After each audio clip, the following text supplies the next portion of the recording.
You ask Tiger to calculate. This deals with linear inequalities with one unknown. The final result is d greater than 1 over 17. Let's solve it step by step. Simplify the expression.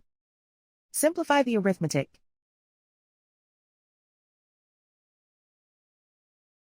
Isolate the d. Divide both sides by 51.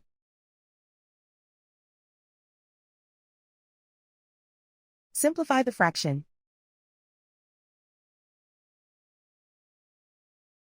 Find the greatest common factor of the numerator and denominator.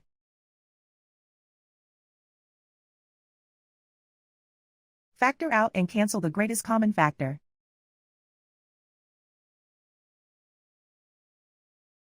Plot the solution on a coordinate grid.